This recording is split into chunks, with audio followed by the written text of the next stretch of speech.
વિદ્યાર્થી મિત્રો, આપણે સ્વાધ્યાય અને ઉદાહરણના ચેપ્ટર નંબર 1 ના ઘણા બધા દાખલાઓ ભણી ચૂક્યા છીએ, જેમાંનો એક સમજવા જેવો અન્ય દાખલો છે ઉદાહરણ 1.7. તેના પર આપણે ધ્યાન આપીશું, કારણ કે અહીં પણ બળોની ગણતરી છે, એટલે ખાસ ધ્યાન આપશો. ઉદાહરણ 1.7.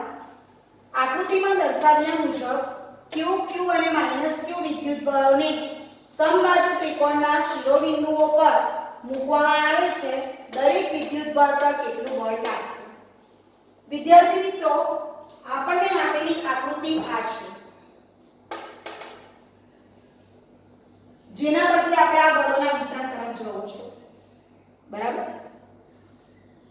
સમબાજુ ત્રિકોણ છે, જેના A, B અને C બિંદુ આપેલા છે, જેની પર Q અને -Q વિદ્યુતભાર છે.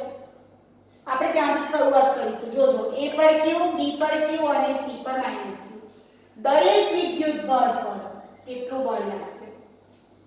મિત્રો, Q પર કોણ બળ લગાડશે? તો -Q અને Q. ફરક એટલો હશે કે Q પર Q લગાડશે તો અપાકર્ષણ હશે, અને -Q લગાડશે તો આકર્ષણ હશે. સેમ વે B પરના Q પર આ કેવું લગાડશે? અપાકર્ષણ, અને આ કેવું લગાડશે? આકર્ષણ. એક પ્રમાણે -Q પર આ બે લગાવવાના ને, આ -Q છે ને આ બંને +Q છે, તો સ્વાભાવિક છે કે આકર્ષણ હશે.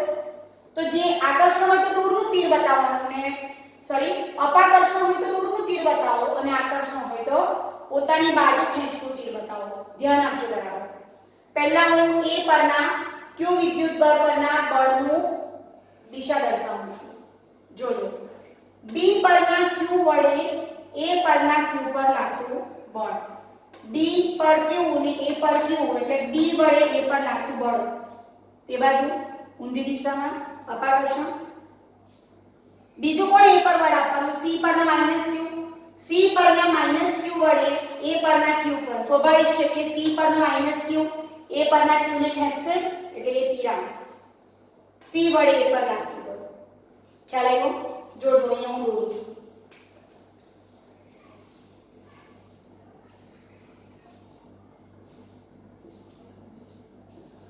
તમને એકદમ ક્લિયર થઈ જશે. Q વડે Q પર અપાકર્ષણ, B વડે A પર, -Q વડે Q પર એટલે ખેંચશે, C વડે A પર. લાગ્યું તો A પર ને, આ A પરનું પરિણામ Fe, અને જોડી દેવાનું. સબાજાની રીતનો ઉપયોગ કરવાનો આપણે પછી. ચાલો, સેમ વે A વડે B પર અપાકર્ષણ, A વડે B પર બળ, C વડે B પર આકર્ષણ. બરાબર? આ B પરનું પરિણામ, અને આ એને જોડું છું. હવે ધ્યાન આપજો, અહીંયા -Q છે અને અહીંયા બંને +Q છે, એટલે બંનેને -Q, આ +Q છે એટલે +Q, A પરનો +Q, C પરનાને પોતાની તરફ ખેંચવાનો. તો કઈ રીતના ખેંચશે? આમ ખેંચશે, Q વડે -Q પર, A વડે C પર, B વડે C પર, એટલે આ થઈ ગયું FC. હવે વિદ્યાર્થી મિત્રો, ખાસ અગત્યનો મુદ્દો શું છે? તો અહીંયા મને મળે છે FAB અને FAC, બંને વચ્ચેનો ખૂણો મને 120 દેખાય છે. અહીંયા મને મળે છે FBC અને FDA, બંને વચ્ચેનો ખૂણો મને 120 દેખાય છે. પણ અહીંયા મને મળે છે FCA અને FCD, બંને વચ્ચેનો ખૂણો મને 60 દેખાય છે, કે મેં આકૃતિમાં દર્શાવ્યું છે. બરાબર? બીજી એક વસ્તુ અહીંયા નોંધવા જેવી છે કે આ જે પરિણામી A પરના પરિણામી બળ Fa ની દિશા છે ને, કોને સમાંતર છે? BC ને સમાંતર છે. એટલે આપણે એકમ સદિશમાં શું કરીશું? BC કેપ મૂકીશું, મૂકી શકીએ એમ, મૂકવો હોય તો. બરાબર છે?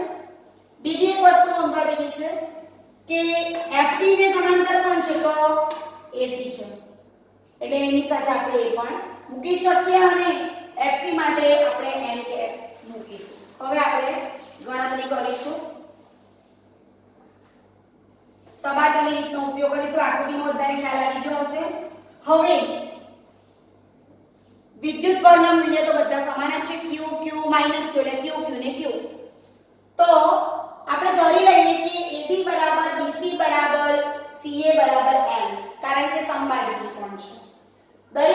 પરની જોડ વચ્ચે લાગતો આકર્ષણ કે અપાકર્ષણ બળનું મૂલ્ય જો kq² upon r² l² એટલે મૂલ્ય છે f બરાબર kq²/l² જે સમાન છે એટલે તમે FAB કેવું FAC કેવું FCA કેવું FCD કેવું FDC કેવું કે FDA કેવું બધાને માનાંકમાં મૂકીએ તો એ કેવું મળશે સમાન કેટલું મળશે f જેટલું એટલે કે kq²/l² જેટલું બરાબર હવે આપણે ગણતરીની શરૂઆત કરીશું સૌથી પહેલા a પરના બિંદુ a પરના q વિદ્યુત બળ પર લાગતું બળ Fa સબાચનો નિયમ યાદ કરો F √f1² f2² 2f1 f2 cos θ બરાબર છે કે Fa √FAB² +FAC² +2FAB FAC cos 120 બરાબર છે ઇન્ટુ મેં શું કીધું અત્યારે આ આની સમાંતર છે એટલે આપણે શું મૂકીશું અહીંયા BC કેપ બરાબર અને હમણાં આપણે ચર્ચા કરી કે બધા બળના મૂલ્ય સમાન છે તો હું F મૂકી શકું અત્યારે એકમાં માત્ર હું ખાલી મૂકીશ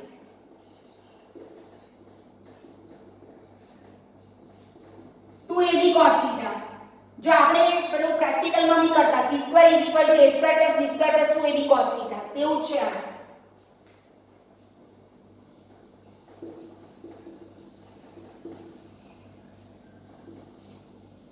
હવે આ બધાની જગ્યાએ હું x² મૂકું છું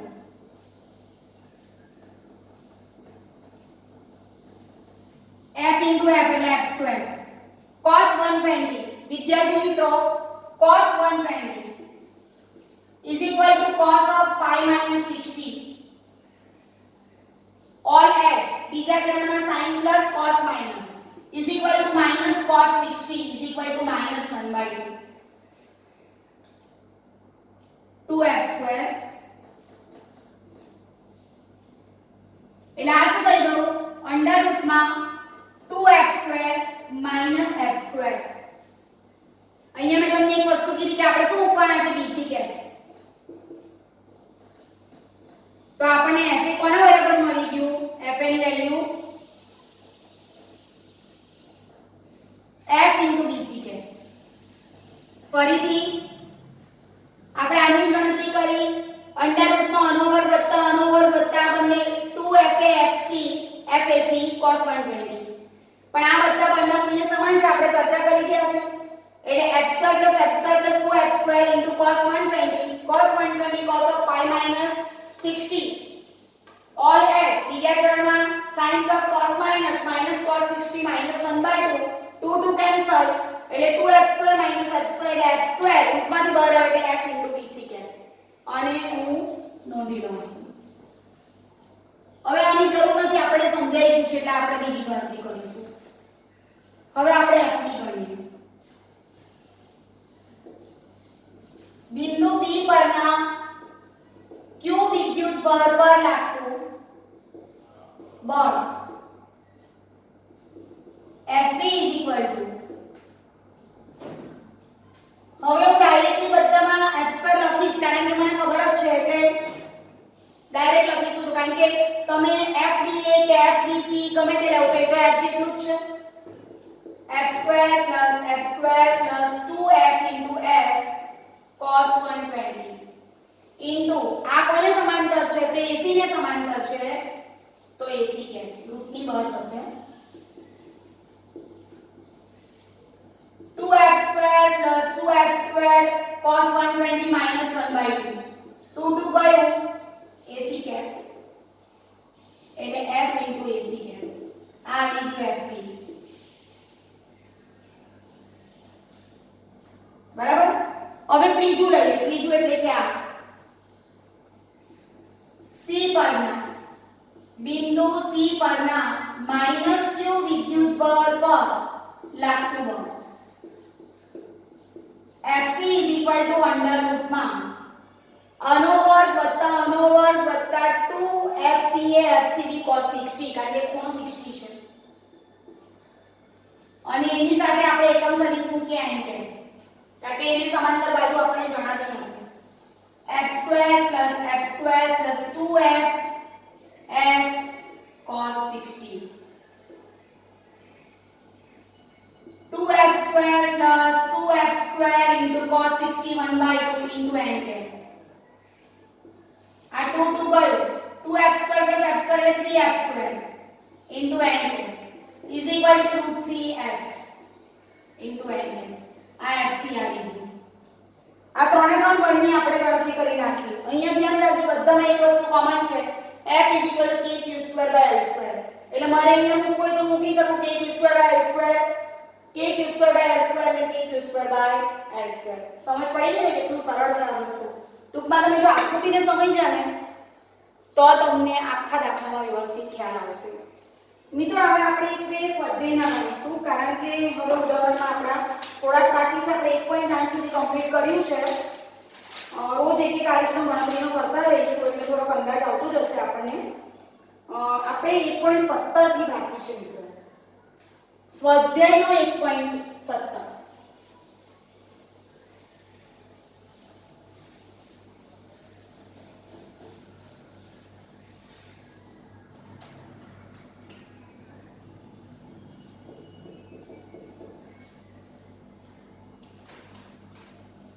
એક બ્લેક બોક્સ જે જરૂરી છે તે વિગતો લખું છું આખી રકમમાં આપણે પડતા નથી એક બ્લેક બોક્સ ની સપાટી આગળ વિદ્યુત ક્ષેત્રની કાળજીપૂર્વકની માપણી દર્શાવે છે કે બોક્સની સપાટીમાંથી બહાર તરફનું કુલ ફ્લક્સ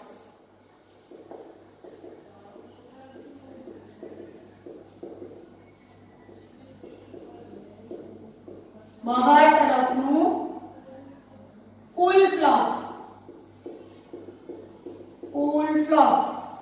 8 * 10⁻³ ન્યૂટન * મીટર² પર કુલમ છે બોક્સની અંદરનો કુલ વિદ્યુતભાર કેટલો એટલે આ પહેલો મુદ્દો છે જેને હું લખીશ બોક્સની અંદરનો કુલ વિદ્યુતભાર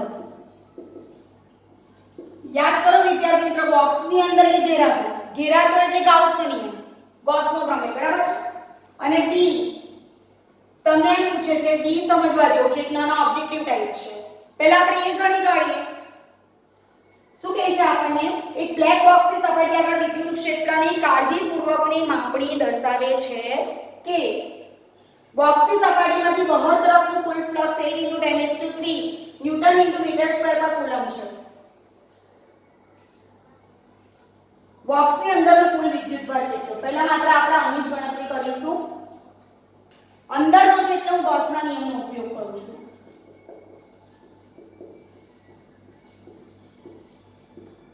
phi = σ q અથવા q/ε0 that implies q = phi * ε0 phi ની વેલ્યુ મૂકી દઈએ અને ε0 ની વેલ્યુ મૂકીએ phi તમને આપેલું છે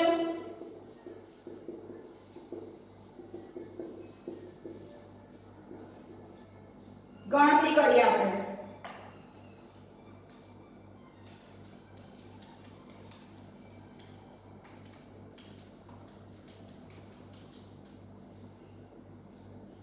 $70.8 into 10⁻⁻9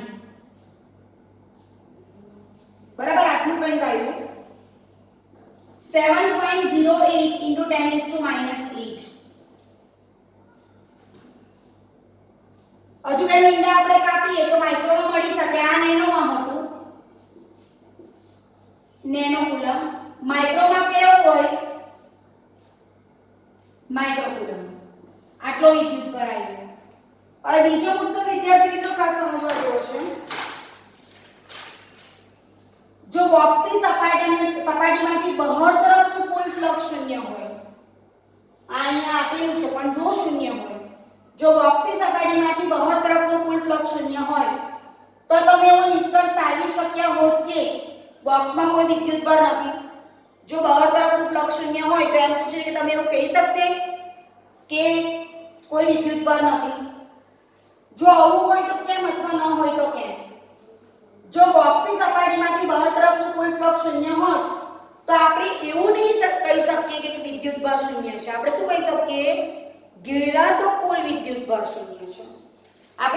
શકીએ કે બોક્સમાં કોઈ વિદ્યુતભાર નથી, પણ આપણે એમ કહી શકીએ કે બોક્સની અંદર નેટ વિદ્યુતભાર એટલે કે ચોખ્ખો વિદ્યુતભાર કેવો છે? 0 છે. હવે જોઈશું 1.18.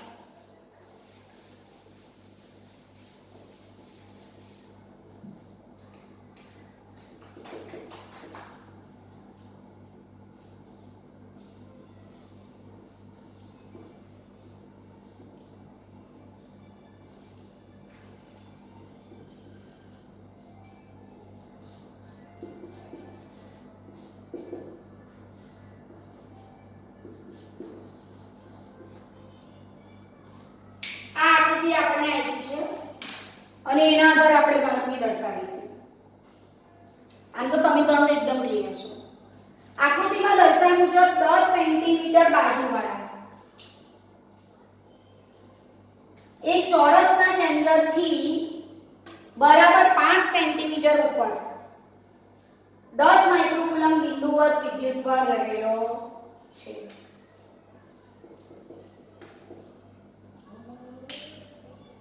ચોરસમાંથી વિદ્યુત ફ્લક્સનું મૂલ્ય કેટલું હશે?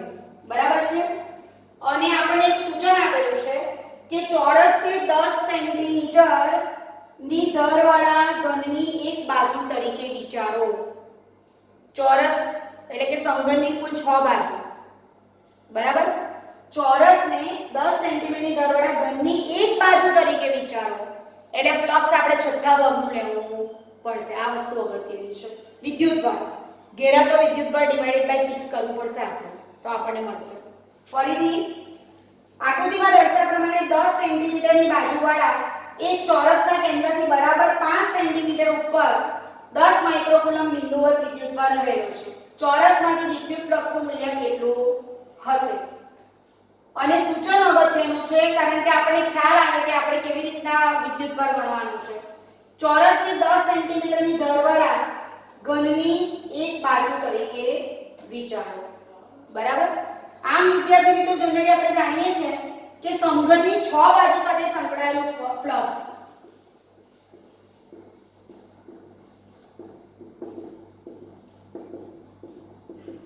વિદ્યુત flux phi is equal to q by epsilon 0. હવે આપેલી પરિસ્થિતિમાં ચોરસને 10 સેન્ટીમીટરની ધારવાળા ઘનની એક બાજુ તરીકે વિચારતા phi dash is equal to phi by 6. phi ની વેલ્યુ મૂકીએ q by 6 epsilon 0. q તમને આપ્યું છે 10 * 10 - 6 માઇક્રો છે. 6 અને એપ્સિલોન 0 ગણતરી કરી આપણે.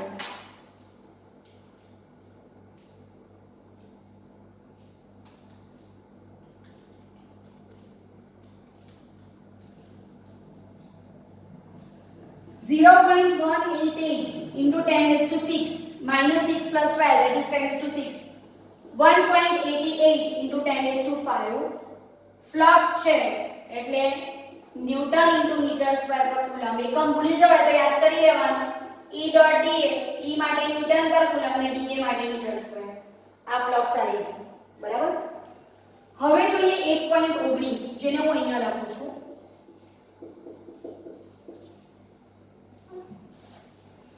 9 સેન્ટીમીટરની ધારવાળા એક ઘનાકાર ગૌસિયન સપાટીના કેન્દ્ર પર 9 સેન્ટીમીટરની ધારવાળા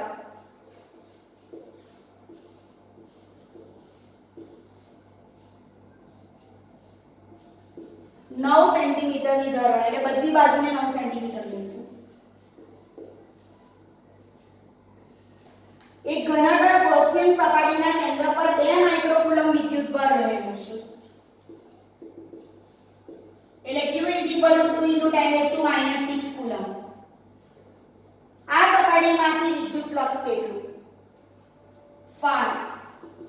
એપ્સિલોન 0 આપણે જાણીએ છીએ 8.85 × 10⁻12 coulomb square upon newton into metre square અથવા SI લખો તો કંઈ વાંધો નથી. ગૌસના નિયમ પરથી phi is equal to q by epsilon 0.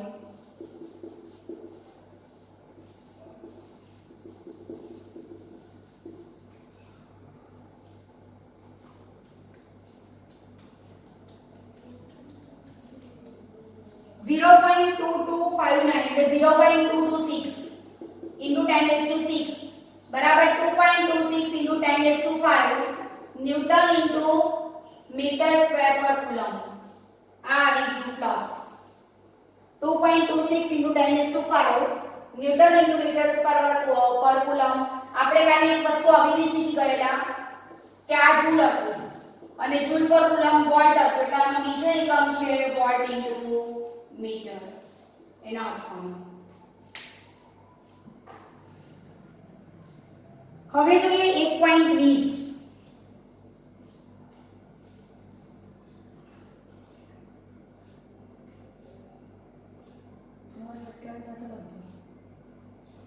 હું આવું છું 5 મિનિટમાં.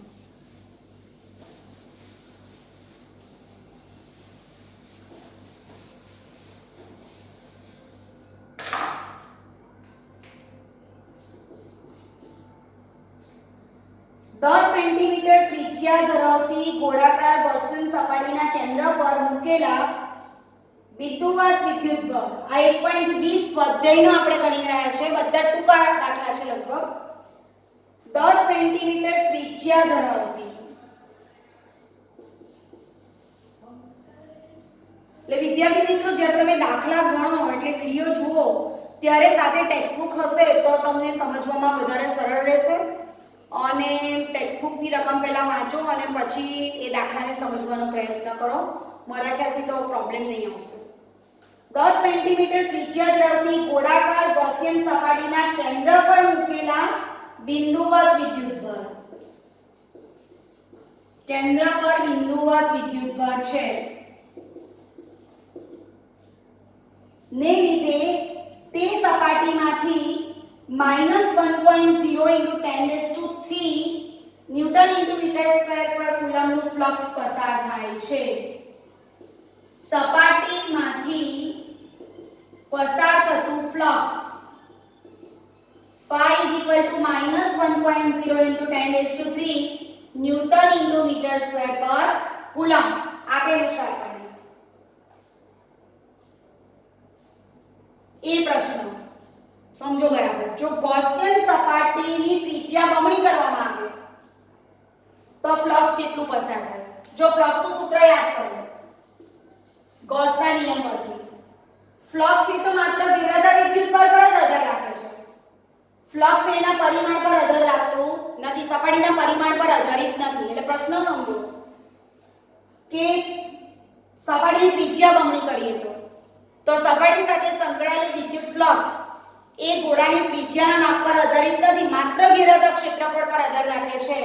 એટલે કોઈ ફેરફાર થશે નહીં. સંકળાયેલા ફ્લક્સમાં કોઈ ફેરફાર થશે નહીં કારણ કે સંકળાયેલું ફ્લક્સ એ ગોળાના કે પછી પદાર્થના પરિમાણ પર આધારિત નથી. માત્ર આ બદલાશે ઘેરાતું વિદ્યુતભાર તો ફ્લક્સ બદલાશે. અને નંબર 2 બિંદુવત વિદ્યુતભારનું મૂલ્ય કેટલું? ગાઉસનો નિયમ.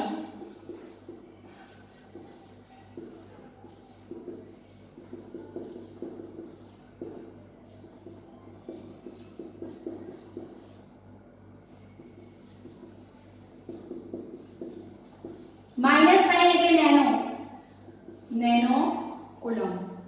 બરાબર. આ વિદ્યુતભાર આવી ગયો. હવે વિદ્યાર્થી મિત્રો સ્વાધ્યાયમાં આપણે 4 જ દાખલા બાકી છે અને ઉદાહરણના પણ લગભગ એટલા જ બાકી છે. તો પ્રેક્ટિસ કરતા રહો અને આપણે કોઈ જગ્યાએ પાછળ પડવા જોઈએ નહીં. સ્કોરિંગમાં ટોપ પર રહેવા જોઈએ. સાથે સાથે આપણું 11માનું પણ થોડું થોડું કરતા રહેવાનું જેથી કરીને સમયનો સદુપયોગ થઈ શકે. અને જ્યારે શાળા ચાલુ થાય ત્યારે આપણું જેટલો કોર્સ ઓનલાઈન ચાલ્યો છે એ બધો આપણને એકદમ પરફેક્ટ આવડતું હોય. Wish you all the best. Practice કરતા રહેજો.